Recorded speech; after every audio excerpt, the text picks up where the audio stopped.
there, this is Ross Izzard, and this is the Backcountry Fly Fishing Podcast, where sometimes people force us to get political about fly fishing.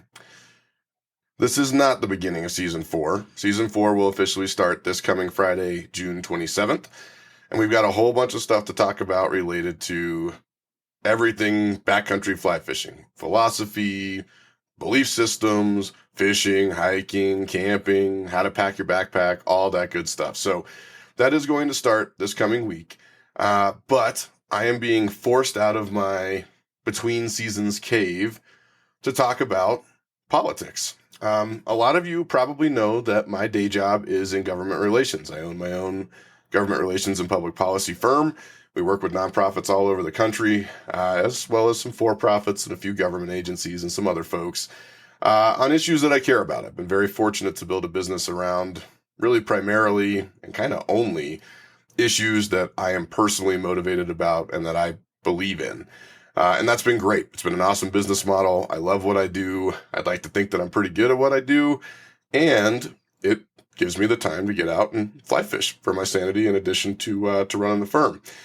I try really hard not to let the spheres of my fly fishing and personal life and my political and professional life crash into each other. I try real hard. I'm not going to promise that we're never going to get political on this show, because we will talk about policy, because policy matters. And if you think that policy and government and legislation and regulations don't impact what you're doing out there in the woods, then you're a crazy person, because they do.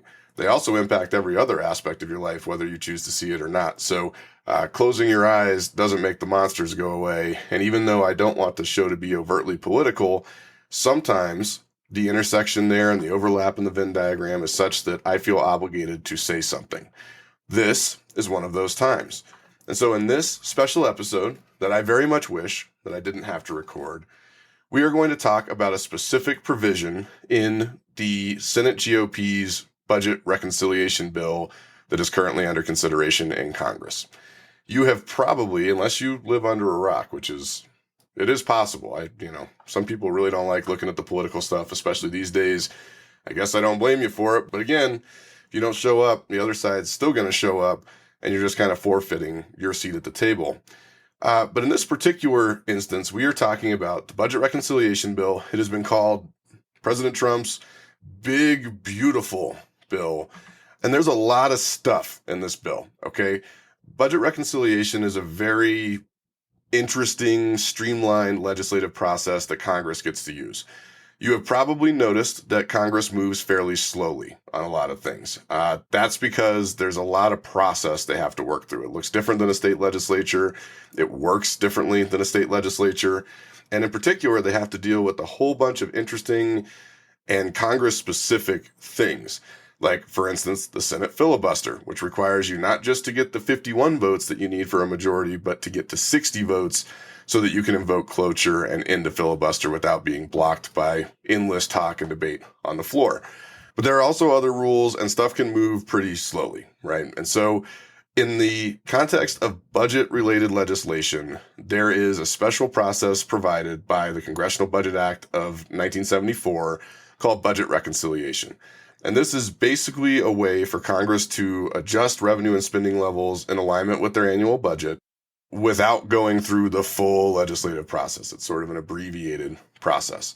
But they can't use it all the time, right? They're really only supposed to use this a handful of times per year. And when and why they can use it is kind of complicated and beyond the scope of this show, so we don't need to talk about it. But the short version is that there are only a few of these trains that can leave the station every year. And that means, politicians being politicians, that there is a desire and a lot of energy put toward putting a whole bunch of other shit in there that has nothing really to do with the budget. Now, there are supposed to be restrictions on this. There's something called the Byrd Rule, which is named after Senator Robert Byrd, that basically says that it has to involve federal spending. It has to impact federal revenue. It can't be incidental to what they're talking about. That rule is somewhat loosely interpreted and somewhat loosely enforced, which means that you often find people loading these bills up with all kinds of priorities, ranging from education issues to regulatory issues to stuff related to their home states, and in this case, stuff related to the sale of federal lands. Now, I'm not going to get into the details of everything in this big, beautiful bill. I have clients who have other interests in the bill. There's a lot of stuff in there, most of which I either don't care about or don't want to touch professionally or personally. But I do want to talk about Senator Mike Lee, a Republican from Utah, who should know better, and his proposal inside this bill to direct the U.S. Forest Service and the Bureau of Land Management to sell up to 3.3 million acres of federal lands over the next 5 years.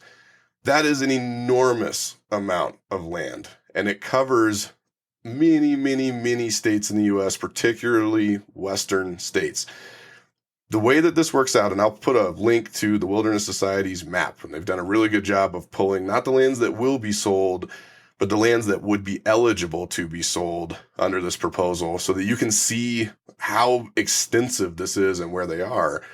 But the short version is that this is going to cover 11 states, many of them western states, including here in Colorado. It would make 258 million acres of land available for sale. Yes, they're only going to sell up to 3.3 million, but that leaves this huge pot of 258 million acres of federal land to be sold. And a lot of that land is in places that you probably know and love. So here in Colorado alone, that's 14 million acres of land that's up for sale. And just to sort of put that in perspective, 258 million acres is 40% of all U.S. public land, right? So you are suddenly taking 40% of the public land in this country, federal land, and potentially putting it on sale. And yeah, they might only sell 3.3 million acres, but 3.3 million acres is a lot of space, guys. That's 5,000 square miles. Okay, that is bigger than the entire state of Connecticut. So go find a map, pull up the state of Connecticut, take a look at it, and think about what that means if you were to parcel that out across these various places. And that's not the worst of it. So a lot of these lands, it doesn't include national parks, it doesn't include designated wilderness areas. However, it could include wilderness study areas, so areas that have been flagged as maybe being designated as wilderness under the Wilderness Act of 1964, but haven't quite been officially designated yet. It doesn't include national parks or national monuments, but it does include parcels of land next to Yosemite, Grand Teton, Big Sur, all these famous and incredibly important national heritage sites. It also includes land that is part of ski country in Colorado and Utah. It includes trout water in states all across the western U.S., which is a huge issue for me personally, and I'm sure for you too. And then many, many, many thousands of parcels of land that people use all the time for hiking, for fly fishing, for other types of fishing, for hunting, for off-roading. You pick an outdoor activity, somebody's probably using this land for that. And now, the counter argument has been, well, look, these aren't really these pristine lands. They're next to highways. They have billboards on them. And in some cases, that's true. But again, remember, we're talking about 258 million acres of land that could be sold, 40% of the federal lands out there in the entire country. And the idea that all of that is going to be land next to a highway is insane. Okay, that is not true. And it doesn't pass the basic stink test. So you decide what you want to believe on that front, but keep in mind that the likelihood is that the land that you care about is probably somewhere on this list or pretty darn near it.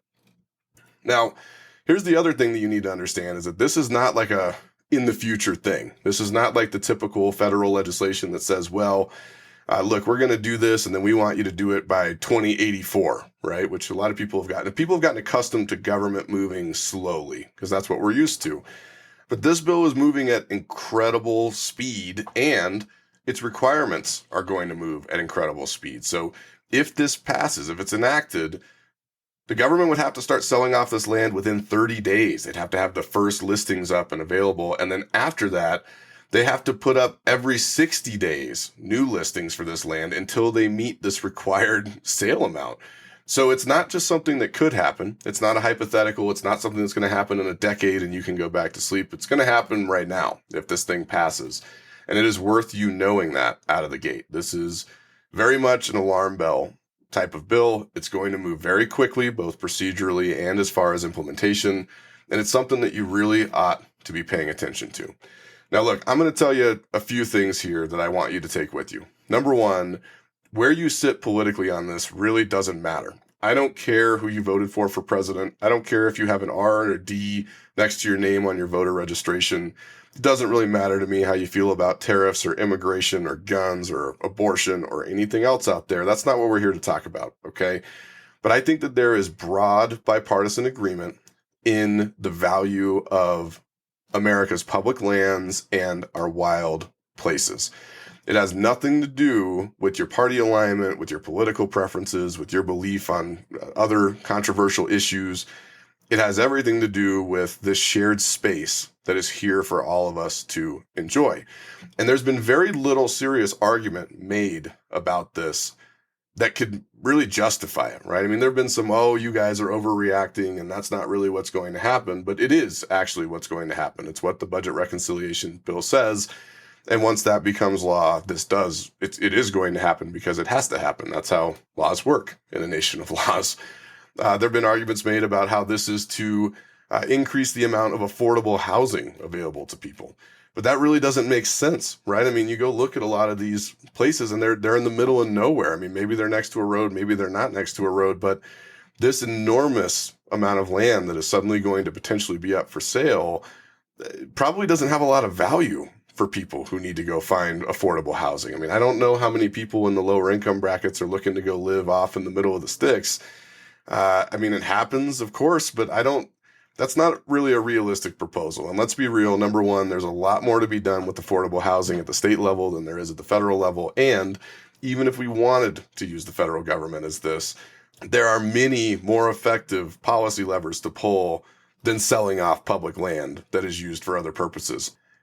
Some folks have come back and said, well, it's to help cover the deficit because we are in this perpetual enormous deficit in the United States and we got to start paying it off or our children are going to carry the debt.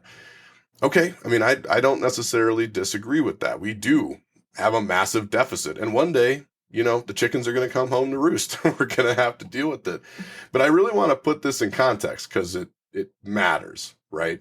So if you look at the Congressional Budget Office projections for fiscal year 2025, and you look at our overall national budget deficit for that particular year, it's $1.8 trillion.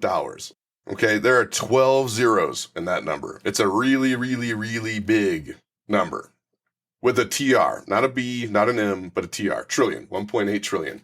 And that is a lot of money, okay? But you have to think about these things in context, right? So let's say that under the most optimistic projections, if you sit down and you look at the estimations here, we're talking about revenue between $5 and $10 billion from the sale of these lands. Okay, so let's just take the upper bound of that, $10 billion. And then you want to compare that to this deficit. And again, this is just the annual deficit. This is not the total deficit that we've been racking up for decades. This is just 1 year deficit. Even if you sold all the land, even if you got the maximum amount of money that you need and you got the full 10 billion, the top of that estimate, it would cover, are you ready for it? 0.56% of the deficit. That's it, right? I mean, this is just pocket change, guys. This is like you're in crushing credit card debt and you throw a couple of pennies into it and hope that you're going to be okay. I mean, we are talking about less than 1% of the deficit. Now, does that mean that it's not money? No. Does it mean that it's not a lot of money? No. $10 billion is a lot of money, but it's not a meaningful amount of money in the context of the overall deficit. And that is important because if it's not a meaningful amount of money, then we got to weigh the cost, right? If this was a huge amount, maybe we need to have a conversation, but it isn't. And that means that what we have to do is weigh that 0.56% of the annual deficit that we'd be maybe paying off. It might be less than that. It could be 0.28. You only get half the amount. We got to weigh that against what we're giving up and what we're losing. And that is why I'm here recording this episode, because what we are losing is not just land and it's not just recreation. People talk about this stuff like we're just out there for fun. We're just out there having a good time.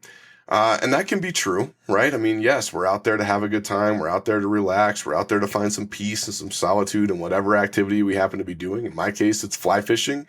In your case, it's probably fly fishing, but you might be into a whole bunch of other stuff too. So that is true, but it's not just that, right?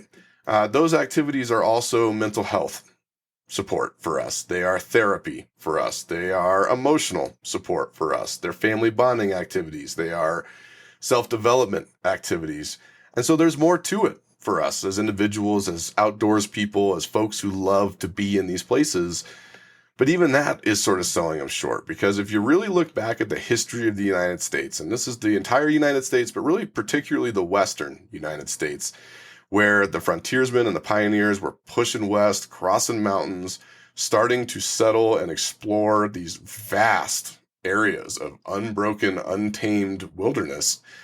It is built into our national DNA. It's part of who we are as a people. It's part of what makes Americans Americans. And I think this is something that doesn't get talked about often enough.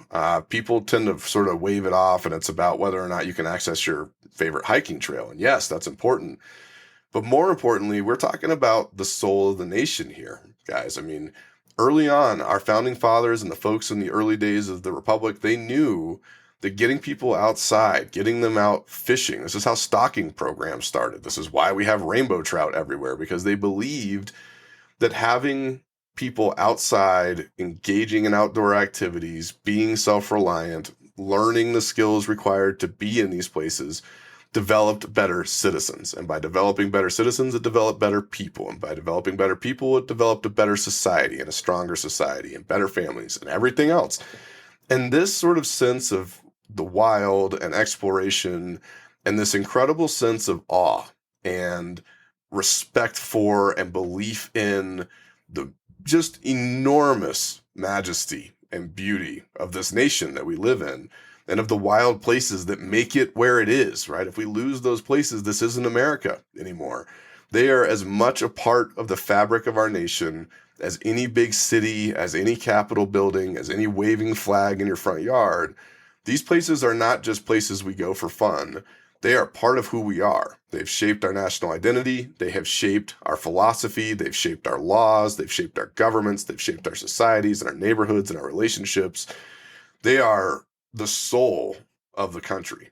And so when somebody shows up, like Senator Mike Lee, and proposes to sell even a small percentage of these places, because you know it's not going to stop there. You open the door a little bit, it opens wider next time. You give the mouse a cookie, he's going to want a glass of milk.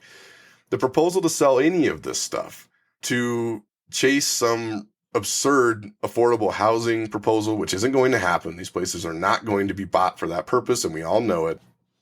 Or to pay off a fraction of 1% of the deficit, when really the answer is that Congress just needs to make better spending decisions in a whole bunch of different areas that really don't have much to do with our public lands, is not just wrong, it's offensive. It's concerning, it's frightening, and it's something that we as outdoorsmen and as outdoors people and as backcountry fly anglers should not tolerate and should not take lying down.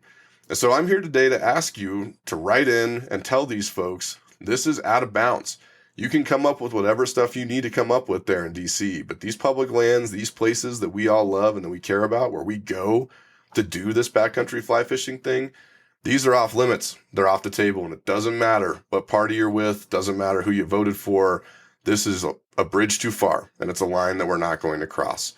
And I would like to ask you to go and take action on this. Now, I am not equipped to give you a way to do that through this podcast, but I will put links in the show notes to various campaigns from Trout Unlimited and Backcountry Hunters and Anglers and maybe some others. You can decide which one you want to go through. They will help you write your message. They will help you get it out to the right people with just one click. In addition to that, if you are so inclined, you should be calling your Congress people and your senators and telling them what you think about this. If you have social media, sharing it and letting people know about it is important. Talking to family and friends about it is important. And you got to do this stuff pretty much right now. Okay, so the reason this episode is going up on Monday, June 23rd, is because Congress is planning to vote on this, or at least hoping to vote on this, before they leave for the July 4th recess, which means that we've really only got a few days before this thing starts moving one way or the other. And that means that it is prime time to make your voice heard, to get out there and to speak up for the wild places that we love. They can't speak up for themselves, right? These places deserve our protection and our voices and our respect. And now is the time to put all of that to work. So I'd like to ask you to get involved. I don't know how this is going to go exactly. If this passes with this provision in it, it has to go back to the House for a conference process. They're going to have to pass a version of it as well. So there are going to be other chances for change, which means that even if this somehow does pass the Senate, there will still be opportunities to fix it in the House. And that means don't let the pressure up. Don't just send one message. You might need to send 10. You need to stay on this thing, because the more pressure you can put on it, the more hope that this is going to be pulled out of the bill. You don't have to ask Congress to knock down the whole bill. You don't have to go after everything in it. It's a massive piece of legislation, like I said, but you do need to hit this particular area. And they need to know that their voters and the people back home and people across the political spectrum are not going to stand for this proposal. They don't buy the weak arguments for it. They don't buy the thin excuses for it. And we are not just going to roll over and watch people erode these pieces of land that make up our spirit, our identity, our inheritance, and the place that we go to find ourselves and do the things that we love. So, guys, I know you might not be political. I'm sorry to have to ask you for this. I wouldn't if I didn't think it was a real thing. But hey, here we are. And whatever audience I have, I think they deserve to know about this. And I believe if you are wired like I am, that you're going to care about it the way that I do. And I hope that you will translate that into action. Thanks for listening, guys. I am sorry to get political. Again, I wish that I didn't need to on this one, but I felt a moral obligation to speak up about it. I hope you will feel the same, but you get to make your own choices, right? I mean, life's all about choices. You get to make your own calls. But if there were ever a time for action on this issue, it's now. So please check out the show notes for those links. You can also just look them up on your own. I will put a link down below that will help you find your representatives and your senators if you don't know, which you should know, by the way. But if you don't, we can help you find them. And my hope is that we will be back here in a few weeks to talk about a good outcome on this one. But in the meantime, thank you for what you're doing. Thank you for your support for Public Lands and for the podcast. And I am looking forward to the official start of Season 4 this coming Friday, June 27th.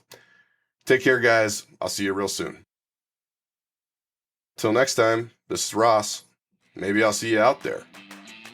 Assuming that out there doesn't get sold.